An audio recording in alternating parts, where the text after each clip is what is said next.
नमस्कार दोस्तों, स्वागत है हमारे YouTube चैनल में। मेरा नाम है संजय और आज की इस वीडियो में हम भारतीय इतिहास पार्ट 2 कवर करेंगे। पिछले वीडियो में हमने पार्ट 1 कवर किया था और आज हम वैदिक साहित्य टॉपिक से स्टार्ट करेंगे। ठीक है, तो चलिए शुरू करते हैं। तो वैदिक साहित्य में वेदों की संख्या क्या है? 4 है। ठीक है, कौन कौन से वेद हैं? तो ऋग्वेद, सामवेद, यजुर्वेद और अथर्ववेद। ठीक है, तो देखिए पहला है अपना ऋग्वेद। तो यह प्राचीनतम वेद है। इसमें 10 मंडल तथा 1028 सूक्त हैं। इसकी भाषा पद्यात्मक है। इसमें गायत्री मंत्र का उल्लेख है जो सूर्य से संबंधित देवी सावित्री को संबोधित है। ठीक है, तो कह रहा है कि ऋग्वेद जो है वो सबसे प्राचीनतम वेद है। ठीक है, और इसमें 10 मंडल और 1028 सूक्त हैं। ठीक है, इसकी भाषा पद्यात्मक है। पद्यात्मक मतलब देखिए कविता के समान है। ठीक है, पद्य क्या होता है? कविता होता है, एक कविता लिखी होती है, फिर पद्य भी कहते हैं। गद्य क्या होती है? गद्य मतलब एक निबंध की तरह होती है, वो गद्य होती है। देखिए आप पद्यात्मक मतलब कविता के समान है। ठीक है, इसकी भाषा। इसमें गायत्री मंत्र का उल्लेख है। ध्यान रखिएगा कि ऋग्वेद में गायत्री मंत्र का भी उल्लेख है जो सूर्य से संबंधित देवी सावित्री को संबोधित है। ठीक है, इसमें जो गायत्री मंत्र है वह देवी सावित्री को संबोधित है और यह जो सावित्री देवी है वह सूर्य से संबंधित देवी है। ठीक है, ध्यान रखिएगा। यहाँ पर एक क्वेश्चन बन सकता है कि ऋग्वेद में जो गायत्री मंत्र का उल्लेख है वो किससे संबंधित है? तो सावित्री देवी से संबंधित है। ठीक है, जो सूर्य से संबंधित है। ठीक है, और यहाँ पर मंडल और सूक्त के बारे में भी पूछ सकता है। ठीक है, अब देखते हैं यहाँ पर दूसरा है सामवेद। तो इसमें संकलित मंत्रों को यज्ञ के अवसर पर देवताओं की स्तुति के लिए गाया जाता था। इसे भारतीय संगीत का मूल कहा जाता है। ठीक है, तो सामवेद क्या होता है? इसमें जो संकलित मंत्र हैं ना उनको यज्ञ के अवसर पर देवताओं की स्तुति के लिए गाया जाता था। मतलब ये सामवेद वो एक प्रकार का संगीत टाइप का है। ठीक है, और देखिए इसे भारतीय संगीत का मूल कहा जाता है। ठीक है, सामवेद को भारतीय संगीत का मूल भी कहा जाता है और इसे यज्ञ के अवसर पर गाया जाता है। ठीक है, इसमें जो संकलित मंत्र है तो ये ध्यान में रखिए कि स से सामवेद और स से संगीत। ठीक है, ये ध्यान पर रखिएगा, आपको याद करने में आसानी होगी। ठीक है, अगला टॉपिक हम देख लेते हैं। यहाँ पर है तीसरा है यजुर्वेद। तो यह एकमात्र ऐसा वेद है जिसकी रचना पद्य तथा गद्य दोनों में की गई है। यह मूलतः कर्मकांड प्रधान ग्रंथ है। ठीक है, तो कह रहा है कि यजुर्वेद जो है वो एकमात्र ऐसा वेद है जिसकी रचना क्या की गई है? पद्य में भी की गई है, मतलब कविता के समान भी की गई है, और गद्य मतलब निबंध की तरह भी की गई, मतलब एक प्रकार से बोल सकते हैं थ्योरी। ठीक है, इंग्लिश में अगर कहें तो थ्योरेटिकल भी है और कविता है ना, कविता के समान भी है। ठीक है, और यह मूलतः कर्मकांड प्रधान ग्रंथ है। ठीक है, जो यजुर्वेद है वो मूलतः कर्मकांड प्रधान ग्रंथ है। अब कर्मकांड का क्या मतलब होता है?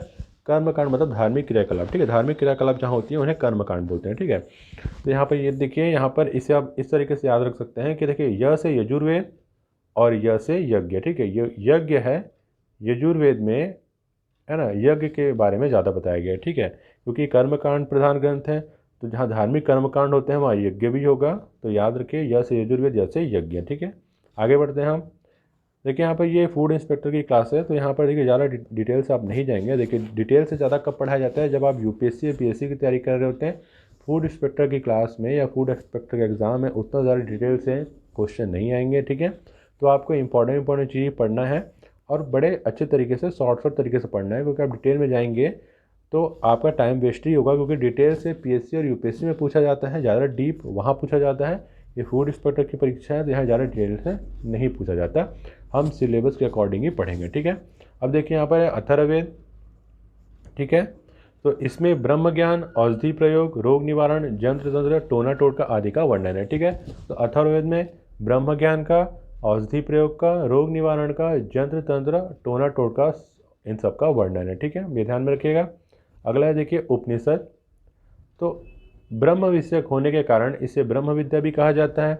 इसमें आत्मा, परमात्मा एवं संसार के संदर्भ में प्रचलित दार्शनिक विचारों का संग्रह मिलता है। ठीक है, तो देखिए यहाँ पर ब्रह्म विषयक होने के कारण इसे ब्रह्म विद्या भी कहा जाता है। ठीक है, जो उपनिषद है वह ब्रह्म विषयक होता है। ठीक है, और ब्रह्म विषयक होने के कारण इसे क्या कहा जाता है? ब्रह्म विद्या भी कहा जाता है। तो यहाँ पर एक क्वेश्चन बन सकता है कि ब्रह्म विद्या किसे कहा जाता है? तो ब्रह्म विद्या कहा जाता है उपनिषद को। ठीक है, और इसमें आत्मा, परमात्मा एवं संसार के संदर्भ में प्रचलित दार्शनिक विचारों का संग्रह मिलता है। ठीक है, यहाँ पर क्या होता है कि आत्मा, परमात्मा और संसार के संदर्भ में दार्शनिक विचारों का संग्रह मिलता है। दार्शनिक विचार मतलब जितने भी अपने दार्शनिक है ना, जो कई सारी रचनाएं करते हैं। ठीक है, जो लेखक की तरह होते हैं दार्शनिक भी, तो उनके विचार हैं यहाँ पर। ठीक है, उपनिषद में। ठीक है, अब अगला देख लेते हैं। यहाँ पर इसकी संख्या 108 है।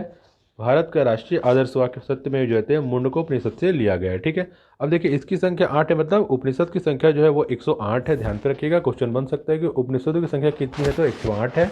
भारत का राष्ट्रीय आदर्श वाक्य क्या है, सत्यमेव जयते। ठीक है, ध्यान पे रखिएगा, क्वेश्चन बन सकता है कि भारत का राष्ट्रीय आदर्श वाक्य क्या है, तो सत्यमेव जयते है। और ये कहाँ से लिया गया है, यह लिया गया है मुंडकोपनिषद से लिया गया है। ठीक है, क्वेश्चन बन सकता है। आगे देख लेते हैं, आगे है वेदांग। तो वेदों के अर्थ समझने व सूक्तियों के सही उच्चारण के लिए वेदांग की रचना की गई है। इनकी संख्या 6 है। शिक्षा, कल्प, व्याकरण, निरुक्त, छंद एवं ज्योतिष। ठीक है, तो क्या बोल रहा है वेदांग में कि वेदों के अर्थ को समझने व सूक्तियों के सही उच्चारण के लिए किसकी रचना की गई है, वेदांग की रचना की गई है। ठीक है, अर्थ समझने और सूक्तियों के सही उच्चारण। तो यहाँ पर क्वेश्चन बन सकता है कि वेदांग की रचना क्यों की गई है, तो वेदों के अर्थ को समझने और सूक्तियों के सही उच्चारण के लिए। ठीक है, और इनकी संख्या 6 है। देखिए कौन कौन सी है, कल्प, व्याकरण, निरुक्त, छंद और ज्योतिष। ठीक है, यहाँ से भी क्वेश्चन बन सकता है कि वेदांगों की संख्या कितनी है और कौन कौन सी है, तो वेदांगों की संख्या 6 है। शिक्षा, कल्प, व्याकरण, निरुक्त, छंद एवं ज्योतिष। ठीक है, अगला क्वेश्चन, अगला यहाँ पर देख लेते हैं अपन, स्मृति। स्मृतियों को धर्मशास्त्र भी कहा जाता है। मनुस्मृति सबसे प्राचीन है, जिसकी रचना 200 ईसा पूर्व से 100 ईस्वी के मध्य की गई है। ठीक है, तो देखिए यहाँ पर स्मृतियों को धर्मशास्त्र भी कहा जाता है। ठीक है ना, तो यहाँ पर क्वेश्चन बन सकता है कि स्मृतियों को, मतलब यहाँ पर ये हो सकता है कि धर्मशास्त्र क्या होते हैं ना, स्मृति भी होते हैं। ठीक है, स्मृतियों को धर्मशास्त्र भी कहा जाता है। और जो मनुस्मृति है, स्मृतियों में एक मनुस्मृति है जो सबसे प्राचीन है। ठीक है, क्वेश्चन बन सकता है कि सबसे प्राचीन स्मृति कौन सी है, तो मनुस्मृति है, जिसकी रचना 200 ईसा पूर्व से 1000 ईस्वी के मध्य की गई है। ठीक है, आप टाइम पीरियड को ज़्यादा रटने की कोशिश मत कीजिएगा। टाइम पीरियड अगर आपको याद, मतलब ध्यान पे है तो ठीक है, नहीं तो कोई बात नहीं, क्योंकि टाइम पीरियड पे उतने क्वेश्चन नहीं आते हैं, थोड़े बहुत दिख जाएंगे। पर टाइम पीरियड में आप अगर लगे रहेंगे रटने में तो आपका टाइम ज़्यादा वेस्ट होगा। ठीक है, आप कॉन्सेप्चुअल रहिए, वो ज़्यादा सही है आपके लिए। अब देखिए यहाँ पर पुराण, तो इनकी संख्या 18 है।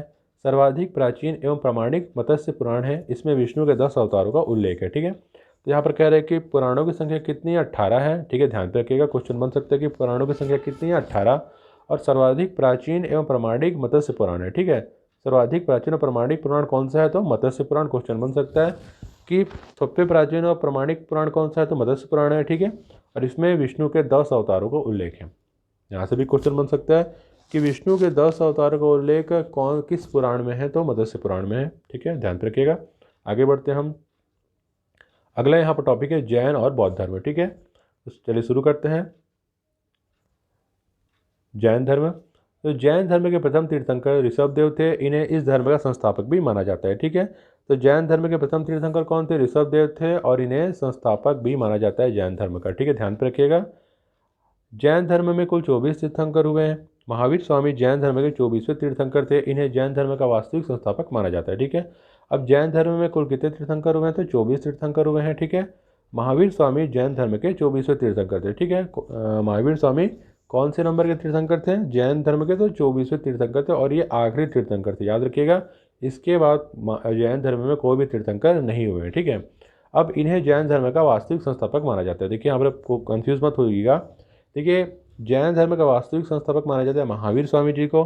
ठीक है, और अगर आपको पूछा जाए कि संस्थापक किससे माना जाता है, तो ऋषभदेव को। ठीक है, अब यहाँ पर देखिए ऋषभदेव जो प्रथम तीर्थंकर थे। ठीक है, तो वास्तविक संस्थापक वो थे, पर वास्तविक संस्थापक का मतलब है कई सारे जो चीज़ें थी जैन धर्म में उनको ठीक किया है महावीर स्वामी जी ने। ठीक है, तो इसलिए उन्हें वास्तविक संस्थापक माना जाता है। ठीक है, तो यहाँ पर आप कंफ्यूज मत होइएगा। जब अगर पूछा कि जैन धर्म के संस्थापक कौन, तो ऋषभदेव, और अगर वास्तविक संस्थापक पूछ रहा है तो महावीर स्वामी। पर अगर दोनों हैं और अगर संस्थापक पूछ रहा है तो वहाँ पर आप देखिए कन्फ्यूज, ऐसा तो एग्जाम में कन्फ्यूज़ नहीं करेगा। ठीक है, क्योंकि वास्तविक संस्थापक महावीर स्वामी और संस्थापक ऋषभदेव हैं, पर आप मेनली महावीर स्वामी जी को ही लीजिएगा। ठीक है, संस्थापक के रूप में, क्योंकि यही मुख्य थे। ठीक है, अब अगला देखते हैं। महावीर ने 5 महाव्रतों के पालन का उपदेश दिया। ये 5 महाव्रत हैं सत्य, अहिंसा, अस्तेय, अपरिग्रह एवं ब्रह्मचर्य। इनमें से शुरू के 4 महाव्रत जैन धर्म के 23वें तीर्थंकर पार्श्वनाथ के थे। अंतिम महाव्रत ब्रह्मचर्य महावीर स्वामी ने जोड़ा। जैन धर्म अनीश्वरवादी है। ठीक है, तो यहाँ पर देखिए महावीर ने 5 महाव्रतों के पालन का उपदेश दिया है। कितने महाव्रत का पालन का उपदेश दिया है, 5 महाव्रत कौन कौन से, तो ये 5 महाव्रत हैं सत्य, अहिंसा, अस्तेय, अपरिग्रह एवं ब्रह्मचर्य। ध्यान पे रखिएगा, क्वेश्चन पूछेगा और इसमें 5 महाभारत भी पूछ सकता है। ठीक है, यहाँ पर ये भी ऑप्शन में इस तरीके से दे सकता है कि कौन सा नहीं है, ऐसा भी है ना, सत्य अहिंसा अस्तेय अपरिग्रह, ऐसे 4 ऑप्शन में कौन सा नहीं है ये भी पूछ सकता है और कौन सा है ये भी पूछ सकता है। ठीक है, तो ध्यान पे रखिएगा कि सत्य अहिंसा अस्तेय अपरिग्रह और ब्रह्मचर्य। ठीक है, इनमें से शुरू के 4 महाभारत जैन धर्म के 23वें तीर्थंकर पार्श्वनाथ के थे। ठीक है, इसमें जो 4 महाभारत हैं शुरू के, वो 23वें तीर्थंकर पार्श्वनाथ के हैं। ठीक है, कौन कौन से? सत्य अहिंसा अस्तेय अपरिग्रह, ये जो 4 अपने महाभारत हैं ये पार्श्वनाथ के हैं जो 23वें तीर्थंकर थे, है ना, महावीर स्वामी के जस्ट पहले आए थे। और उसके बाद देखिए अंतिम महाभारत जो है, मतलब जो ब्रह्मचर्य है, वो महावीर स्वामी ने जोड़ा है। ठीक है, ध्यान रखिएगा, 4 महाभारत पार्श्वनाथ के और आखिरी का जो ब्रह्मचर्य है वो महावीर स्वामी जी ने जोड़ा है। जैन धर्म अनीश्वरवादी है। ठीक है, ध्यान रखिएगा, जैन जो धर्म है वो अनीश्वरवादी है। अब उसके बाद देखिए यहाँ पर जैन धर्म में कर्म फल से छुटकारा पाने के लिए त्रिरत्न का पालन आवश्यक माना गया है। ये त्रिरत्न है सम्यक दर्शन, सम्यक ज्ञान एवं सम्यक आचरण। ठीक है, तो जैन धर्म में कर्म फल से छुटकारा पाने के लिए त्रिरत्न का पालन आवश्यक माना है। ठीक है, किसका पालन आवश्यक माना है? त्रिरत्न का। ये त्रिरत्न कौन कौन से हैं? देखिए, कर्म फल से छुटकारा मतलब क्या होता है ना, जो मनुष्य है वो कर्म करता रहता है और फल की अपेक्षा करता है। ठीक है, मतलब वो कर्म तभी करता है जब उसे फल की अपेक्षा हो, है ना, वो फल चाहता है हमेशा, तभी वो कर्म करेगा। पर यहाँ पर जैन धर्म में महावीर स्वामी जी ने बताया है कि हमें कर्म करते रहना चाहिए और फल की चिंता नहीं करना चाहिए। ठीक है, तो उसी कर्म फल से छुटकारा पाने के लिए त्रिरत्न के पालन आवश्यक माना है। ठीक है, ये त्रिरत्न कौन कौन से हैं? तो सम्यक दर्शन, सम्यक ज्ञान और सम्यक आचरण। ठीक है, ये त्रिरत्न है। ठीक है, अब आगे देख लेते हैं। यहाँ पर देखिए महावीर स्वामी जी का परिचय दिया हुआ है। तो देखिए यहाँ पर जन्म है वो कुंडग्राम वैशाली में हुआ है। ठीक है, जन्म का वर्ष 540 ईसा पूर्व में हुआ है। पिता सिद्धार्थ थे, ज्ञात्रक क्षत्रिय कुल के। ठीक है, उसके बाद माता त्रिशला लिच्छवी शासक चेटक की बहन है। पत्नी यशोदा है। गृह त्याग किए थे इन्होंने 30 वर्ष की आयु में।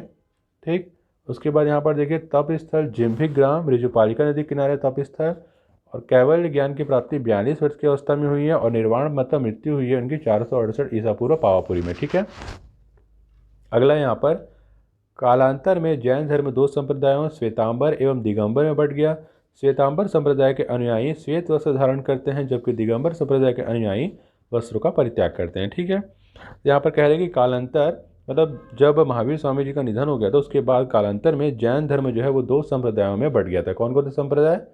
श्वेतांबर और दिगंबर। ठीक है, तो क्वेश्चन बन सकता है कि जैन धर्म किन 2 संप्रदायों में बढ़ गया? तो श्वेतांबर और दिगंबर। ठीक है, तो श्वेतांबर संप्रदाय के अनुयायी थे वो श्वेत वस्त्र धारण करते थे। ठीक है, क्वेश्चन बन सकता है कि श्वेतांबर संप्रदाय के अनुयायी श्वेत वस्त्र धारण करते थे। ठीक है, मतलब दोनों में अंतर क्या है पूछ सकता है कि श्वेतांबर संप्रदाय और दिगंबर संप्रदाय में क्या अंतर है। तो श्वेतांबर संप्रदाय के जो अनुयायी थे वो श्वेत वस्त्र धारण करते थे जबकि दिगंबर संप्रदाय के जो अनुयायी थे वस्त्रों का परित्याग करते थे। ठीक है, ध्यान रखिएगा।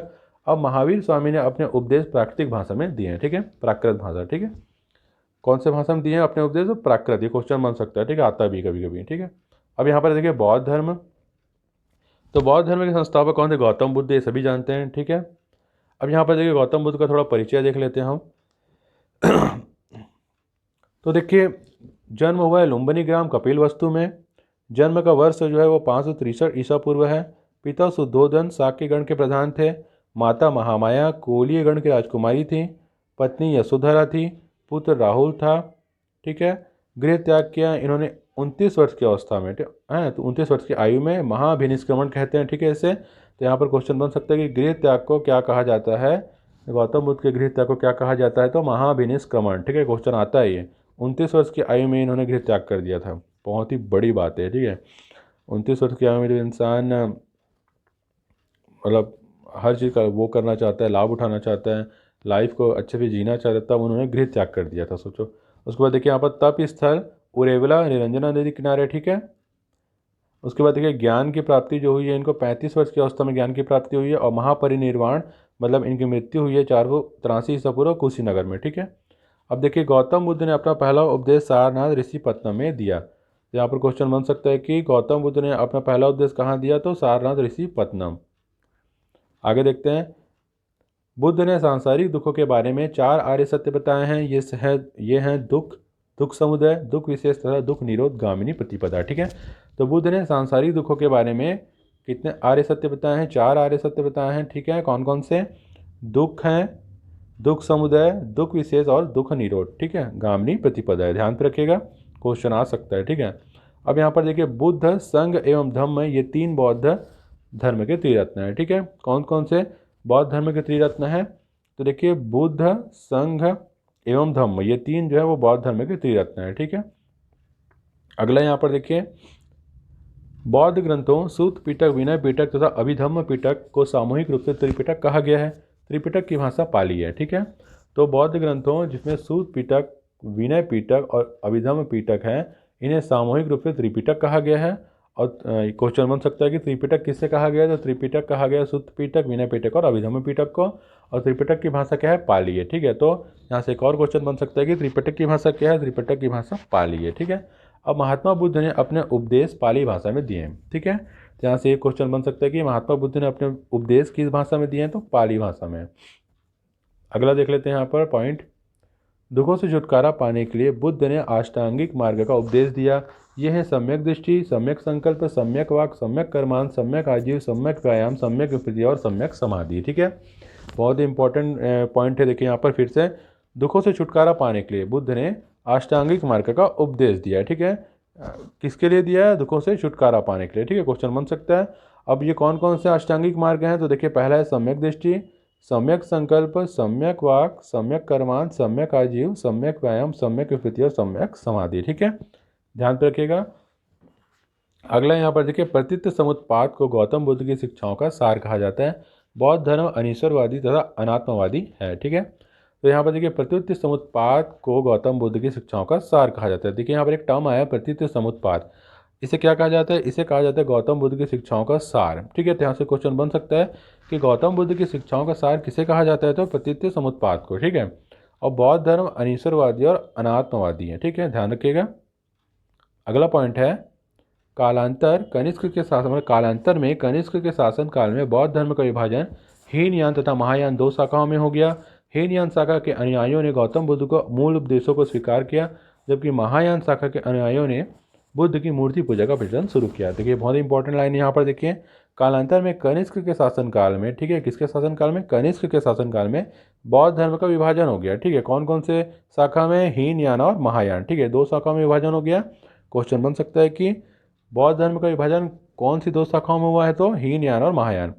हीनयान शाखा के अनुयायी क्या करते थे? वो गौतम बुद्ध के मूल उपदेशों को स्वीकार किया। ठीक है, जो हीनयान शाखा के जो अनुयायी थे उन्होंने गौतम बुद्ध के मूल उपदेशों को स्वीकार किया। ठीक है, और महायान शाखा के जो अनुयायी थे उन्होंने बुद्ध की मूर्ति पूजा का प्रचलन शुरू किया। ठीक है, तो यहाँ पर हीनयान शाखा वालों ने क्या किया? गौतम बुद्ध के मूल उपदेशों को स्वीकार किया, और महायान शाखा के अनुयायियों ने बुद्ध की मूर्ति पूजा का प्रचलन शुरू किया। ठीक है, तो यहाँ से भी क्वेश्चन बन सकता है। अब अगला है टॉपिक देखिए यहाँ पर महाजनपदों का उदय। तो शुरू करते हैं। 6ठी शताब्दी ईसा पूर्व के आसपास कृषि में नवीन तकनीक तथा लोहे के प्रयोग के कारण अधिशेष उत्पादन होने लगा। कृषि अधिशेष से व्यापार एवं वाणिज्य को बल मिला, जिससे दूसरी नगरी क्रांति आई।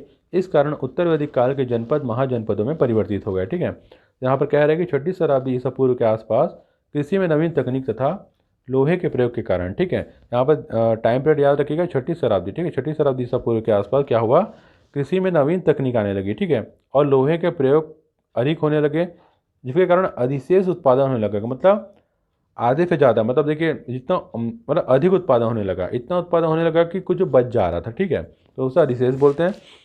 तो कृषि अधिशेष से व्यापार एवं वाणिज्य को बल मिला। अब देखिए जब कृषि में उत्पादन अधिक होगा तो व्यापार और वाणिज्य को तो बल मिलेगा ही मिलेगा। ठीक है, वो ज़्यादा प्रोत्साहित होंगे, ज़्यादा उन्नति होगी, जिससे दूसरी नगरी क्रांति है। जिससे क्या हुआ? दूसरी नगरी क्रांति आ गई। ठीक है, इस कारण उत्तर वैदिक काल के जनपद जो है वो महाजनपदों में परिवर्तित हो गए। क्यों हो गए? क्योंकि कृषि में तरक्की होने लगी। ठीक है, नवीन तकनीक आने लगी, लोहे का अधिक प्रयोग होने लगा, जिससे अधिक उत्पादन होने लगा, और व्यापार और वाणिज्य को बढ़ावा मिला, जिससे दूसरी नगरी क्रांति हुई, और उत्तर वैदिक काल के जो जनपद थे वो महाजनपद बन गए। अब अगला पॉइंट देख लेते हैं। महाजनपदों की कुल संख्या 16 थी, जिसका उल्लेख बौद्ध ग्रंथ अंगुत्तर निकाय, महावस्तु एवं जैन ग्रंथ भगवती सूत्र में मिलता है। इसमें मगध में कोमल, वत्स और अवंती सर्वाधिक शक्तिशाली थे। ठीक है, तो महाजनपदों की कुल संख्या कितनी थी? 16 थी, ध्यान रखिएगा। और इसका उल्लेख बौद्ध ग्रंथ अगुंतर निकाय, महावस्तु एवं जैन ग्रंथ भगवती सूत्र में मिलता है। और इसका उल्लेख मतलब महाजनपदों के बारे में, ठीक है, उल्लेख कहाँ मिलता है तो बौद्ध ग्रंथ अंगुत्तर निकाय, महावस्तु और जैन ग्रंथ भगवती सूत्र में। ठीक है, बौद्ध ग्रंथ के 2 ग्रंथ अंगुत्तर निकाय और महावस्तु, और जैन ग्रंथ के 1 ग्रंथ भगवती सूत्र में, ठीक है, मिलता है। इसमें मगध में कोमल, ठीक है, वत्स और अवंती सर्वाधिक शक्तिशाली थे। मगध में 3 शासक शक्तिशाली थे, कौन थे? कोमल, वत्स और अवंती। ठीक है, अगला यहाँ पर देखिए मगध साम्राज्य। ठीक है, तो ईसा पूर्व के 16 महाजनपदों में मगध सर्वाधिक शक्तिशाली महाजनपद था। ठीक है, तो ईसा पूर्व के 16 महाजनपदों में, ठीक है, 16 महाजनपदों में सर्वाधिक शक्तिशाली महाजनपद कौन था? तो मगध था। ठीक है, यहाँ पर ध्यान रखिएगा, क्वेश्चन बन सकता है कि 16 महाजनपदों में सर्वाधिक शक्तिशाली महाजनपद कौन था? तो मगध था। ठीक है, प्राचीन भारत में साम्राज्यवाद को शुरुआत या विकास का श्रेय मगध को ही दिया जाता है। ठीक है, देखिए प्राचीन भारत में जो साम्राज्यवाद की शुरुआत और विकास का श्रेय किसे दिया जाता है? मगध को, क्योंकि मगध जो है वो सबसे शक्तिशाली वो था, राज्य था। ठीक है, अब यहाँ पर देखिए हर्यक वंश 544 ईसा पूर्व से 412 ईस्वी पूर्व। ठीक है, ध्यान पर रखिएगा, टाइम पीरियड को रटने की जरूरत नहीं है। ठीक है, अब पहला पॉइंट देख लेते हैं हम। मगध साम्राज्य की महत्ता का वास्तविक संस्थापक बिंबिसार 544 ईसा पूर्व से 492 ईसा पूर्व था। इसकी राजधानी गिरिवश राजगृह थी। ठीक है, तो मगध साम्राज्य की महत्ता का वास्तविक संस्थापक कौन था? बिंबिसार था। ठीक है, और इसकी राजधानी कहाँ थी? गिरिवश थी। ठीक है, बिंबिसार था इसका संस्थापक और राजधानी थी गिरिवश। ठीक है, राजगृह, जिसमें राजगृह भी बोलते हैं। ठीक है, अब अगला है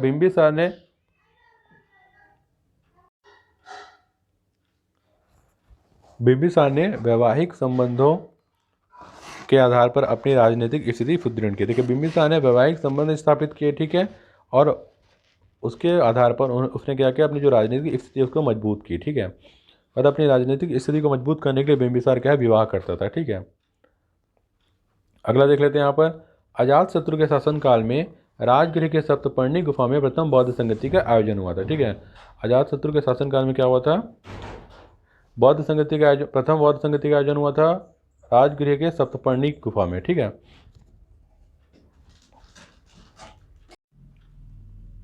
अगला है अजातशत्रु का पुत्र,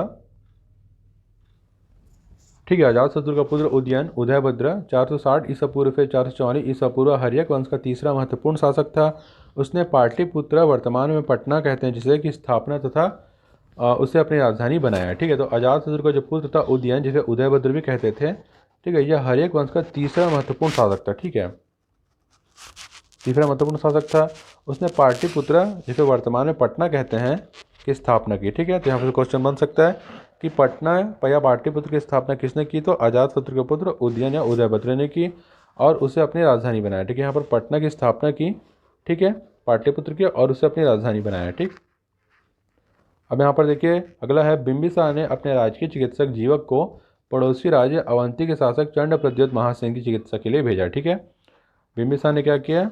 बिंबिसार का राजकीय चिकित्सक था जीवक, और उसको उन्होंने अवंती के शासक चंड प्रद्योत, ठीक है, चंड प्रद्योत महासेन की चिकित्सा के लिए भेजा। अब अगला है बिंबिसार को उसके पुत्र अजातशत्रु ने बंदी बनाकर सत्ता पर कब्जा जमाया। अजातशत्रु को कुणिक के नाम से भी जाना जाता है। ठीक है, तो बिंबिसार का जो पुत्र था अजातशत्रु, उसने क्या किया? उसने बंदी बना दिया अपने पिताजी को, ठीक है, बिंबिसार को, और सत्ता पर कब्जा जमा लिया, और अजातशत्रु को कुणिक के नाम से जाना जाता है। ठीक है, देखिए यहाँ पर क्वेश्चन बन सकता है कि कुणिक के नाम से किसे जाना जाता है? तो अजातशत्रु को। ठीक है, ध्यान पर रखिएगा। अगला यहाँ पर है, यहाँ पर पॉइंट, अजातशत्रु ने वज्जी संघ के लिच्छवियों को पराजित करने के लिए रथमूसल एवं महाशिलाकंटक नामक नए हथियारों का प्रयोग किया। ठीक है, अजातशत्रु ने क्या किया? वज्जी संघ के लिच्छवियों को पराजित करने के लिए, ठीक है, रथमूसल और महाशिलाकंटक नामक नए हथियारों का प्रयोग किया। अब यहाँ से एक और क्वेश्चन बन सकता है कि रथमूसल और महाशिलाकंटक नामक हथियारों का प्रयोग किसने किया? तो अजातशत्रु ने किया। किसे हराने के लिए? वज्जी संघ के लिच्छवियों को हराने के लिए। ठीक है, अब यहाँ से एक और क्वेश्चन बन सकता है कि अजातशत्रु ने किन 2 नए हथियारों का प्रयोग किया? ठीक है, तो रथमूसल और महाशिलाकंटक, ध्यान पर रखिएगा दोनों नाम। अब आगे बढ़ते हैं, आगे शिशुनाग वंश।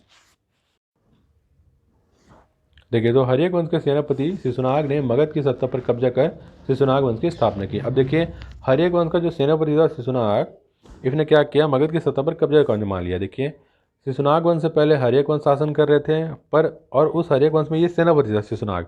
इसने क्या किया, कुछ चालाकी दिखाई होगी, ठीक है, और उसने क्या किया, हर्यक वंश को हटाकर मगध की सत्ता पर कब्जा कर लिया और शिशुनाग अपने ही वंश की स्थापना की, ठीक है।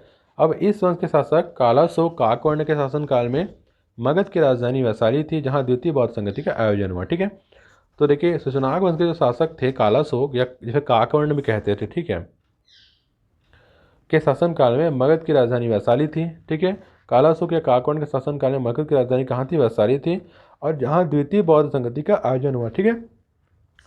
ये बहुत इंपॉर्टेंट है। देखिए यहाँ पर एक क्वेश्चन बन सकता है कि द्वितीय बौद्ध संगति का आयोजन किसके शासनकाल में हुआ, तो शिशुनाग वंश के शासक कालाशोक या काकवर्ण के शासनकाल में द्वितीय बौद्ध संगति का आयोजन हुआ, ठीक है, ध्यान पर रखिएगा।